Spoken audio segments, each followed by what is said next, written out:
Every account of Irish dissident republicanism has to start with a divorce. By the mid-1990s, the Provisional IRA's leadership was steering toward the negotiating table, and not everyone was willing to follow. In October 1997, the organization's quartermaster general resigned in protest at Sinn Féin's embrace of the peace process, and took a hardline faction with him. That faction became the Real IRA, and within months it had eclipsed the older continuity, IRA itself, the product of a 1986 split over whether Republicans should ever take seats in the Dáil, as the main destination for anyone unwilling to accept a settlement with London. The new group did not wait long to make its intentions known. In August 1998, just months after the Good Friday Agreement had been signed, and while Northern Ireland was still absorbing what peace might actually look like, the Real IRA left a car bomb in the centre of Omagh, County Tyrone. 29 people were killed, including a woman pregnant with twins. The single deadliest attack of the entire Troubles, delivered after the Troubles were supposed to be over. Omagh became the grim proof that a peace agreement, however historic, could not by itself extinguish a campaign waged by people who had never accepted its terms. The Provisional IRA's ceasefire held, and in 2005 the organization formally ended its armed campaign and put its weapons beyond use. For most of the movement, the war was over, but a hard core of self-styled dissidents, a loose label covering several small, often rival groups, kept going on both sides of the border, sustained less by capability than by conviction. The Real IRA itself limped through the 2000s with sporadic attacks, including a 2001 car bombing outside BBC Television Centre in London, and a 2009 shooting at Masserine Army Barracks that killed 2 soldiers. The turning point came in July 2012, when the Real IRA merged with Republican Action Against Drugs and a handful of other small, unaligned Republican groups. The result was publicly dubbed the New IRA, though internally it continued, and still continues, to call itself simply the IRA, governed by an army council and numbering only a few hundred members at its founding. The new organization, nonetheless, became the largest and most active dissident paramilitary group in Northern Ireland, with its deepest roots in Derry, North and West Belfast, Strabane, Lurgan, and parts of County Tyrone. Armed campaigns need above-ground faces, and in September 2016 the new IRA's alleged one arrived. Around 150 people gathered at a hotel in Newry for the first conference of SERA, Irish for Liberation, a new far-left party chaired by David Jordan, and openly hostile to the power-sharing settlement at Stormont. Its founding statement rejected what it called the failures of constitutional nationalism, and its constitution left the door open to future elections, but only ever on an abstentionist basis. Any seat won would go unfilled rather than legitimize partition.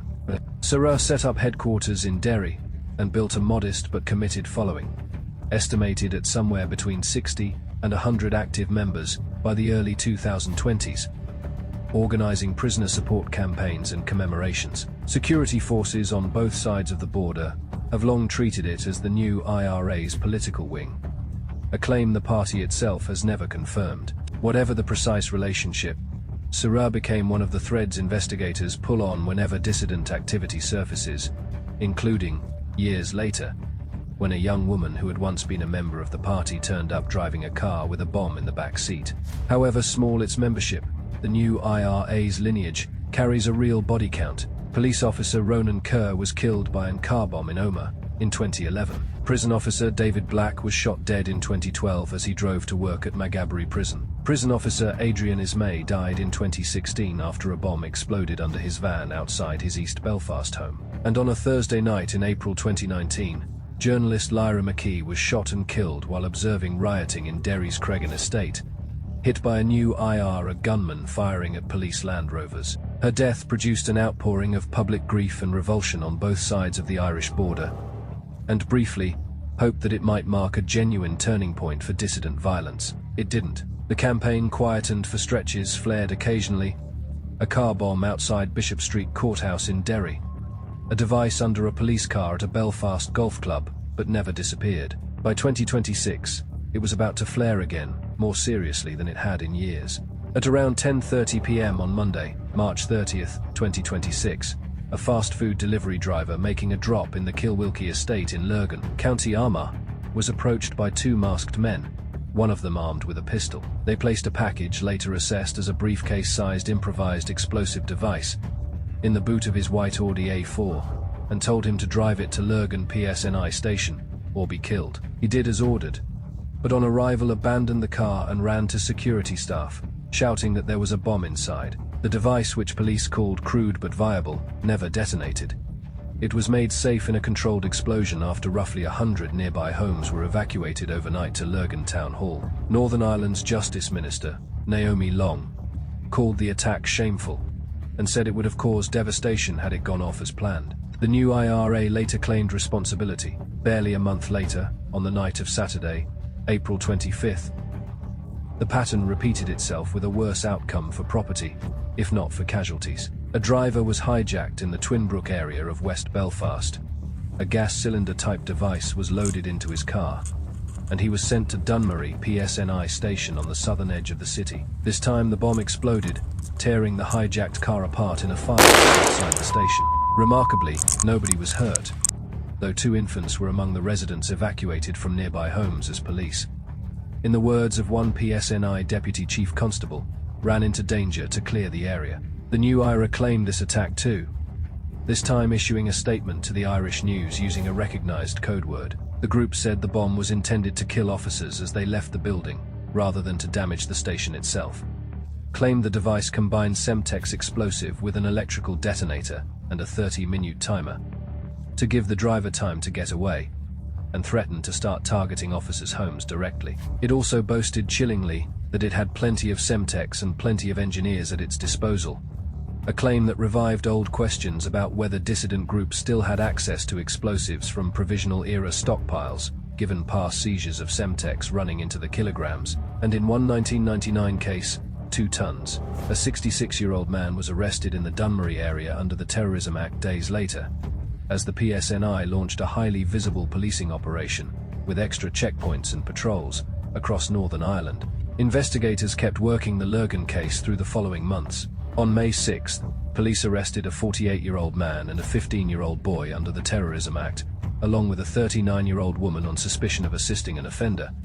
The man was subsequently charged with attempted murder, attempting to cause an explosion, and hijacking a vehicle to carry an explosive device. A further arrest, a 35-year-old man, with searches carried out in the Portadown area, followed on July 9th. It was against this backdrop of a slowly tightening net around one bombing that, less than 2 weeks later, an entirely separate operation would intercept something far more significant. On the afternoon of Wednesday, July 22, 2026, officers from Garda Special Detective Unit, Ireland's Political and Security Branch, stopped a car on the N2 south of Carrickmacross, County Monaghan, as part of a planned, intelligence-led operation into dissident Republican activity. It was not a chance encounter. Garda had been watching for it. Inside a bag on the back seat, they found roughly 394 grams of military-grade Semtex plastic explosive, a detonator, and a timing and power unit. The Irish Defence Forces Explosive Ordnance Disposal Team was called in,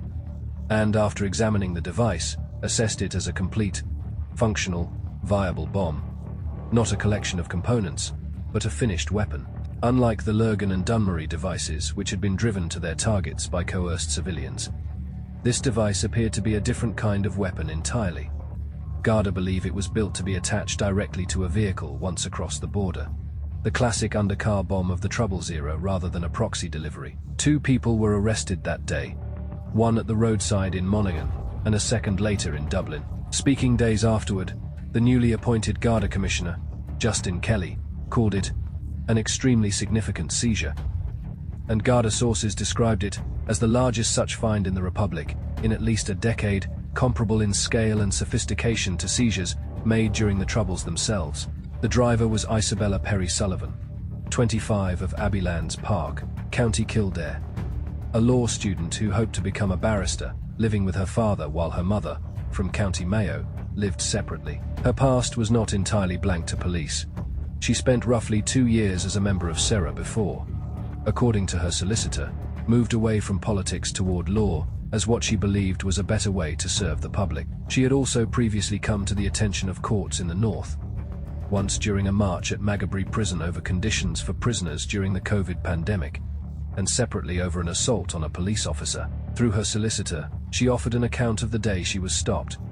She had been asked to carry a bag across the border, had not been told what it contained, and had been, in her lawyer's word, manipulated by people she feared. Garda took the opposite view, telling the court they believed she knew what the bag held and where it was going. The second man arrested was Simon O'Donovan, 44, of Sperrin Road in Dublin, an employee of the National Museum of Ireland's Collins Barracks. He was charged with knowingly possessing an explosive substance, the same improvised device, at his home address in Chapel Isobella. Garda alleged the device had been stored inside the museum where he worked, and that CCTV captured him leaving his job on the afternoon of July 22nd, carrying a distinctive black holdall bag. That same bag, prosecutors allege, is the one Sullivan is then said to have carried from Dublin to Carrickmacross. Assessing his bail application days later, a High Court judge concluded that, if the allegations were proven, O'Donovan appeared to have very deep and very continuing involvement in the plot. A judgment that, fairly or not, set the tone for how seriously the courts would treat both cases. What followed was a genuinely chaotic week of hearings on both sides of Dublin. On Friday, July 24th, Sullivan appeared at a special evening sitting of Trim District Court, was charged with possession of explosives, and despite Garda objections, was granted bail on paper, a €15,000 independent surety, surrender of her passport, a nightly curfew, daily sign-in at a Garda station, and a strict ban on contact with the new IRA or SERA. But bail granted is not bail taken. The surety still had to be verified, so she remained in custody. That same Saturday evening, O'Donovan made his own first appearance before the non-jury special criminal court, reserved for subversive and organized crime cases. Left temporarily without a solicitor because of an ongoing strike by criminal legal aid lawyers, he represented himself in a bail application to the High Court and was refused. On Monday, July 27th, both cases moved again. Sullivan appeared by video link from the Mountjoy Women's Prison in Dublin, wearing a t-shirt printed with the words, "Faith over fear," and told the judge plainly, "I thought I was getting out today with bail." She hadn't. Garda said they still doubted whether the surety on offer, her father, proposing €10,000, counted as sufficiently independent, and the judge wanted it resolved before releasing her. The same day, O'Donovan was back before the Special Criminal Court, still unrepresented, and was remanded in custody all the way to October 5th, with a Garda telling the court he might otherwise be able to intimidate witnesses, particularly his former colleagues at the museum. And on Tuesday, July 28th, Sullivan's case was moved specially to Cavan District Court, purely to settle, once and for all, whether her proposed surety will be approved. As of this writing, neither Isobella Perrie Sullivan nor Simon O'Donovan has been convicted of anything. Both remain formally only accused, and the investigation continues on both sides of the border. Politically, the case has already drawn cross-border reaction, including public criticism from Northern Irish Unionist politicians over the decision to grant Sullivan bail at all. Whatever the eventual outcome in court, likely months away, given O'Donovan's October remand alone, the interception on the N2 has already done one thing beyond its immediate legal consequences. It has become the clearest reminder in years that the new IRA's campaign, thinned and fractured as it is compared with its Troubles-era predecessors, has not run out of road explosives, or apparently, of recruits willing to carry them. If you found this story interesting, let us know in the comments what Irish true crime case you'd like covered next, and subscribe for more deep dives into the country's most notorious criminal cases, and I will see you on the next video.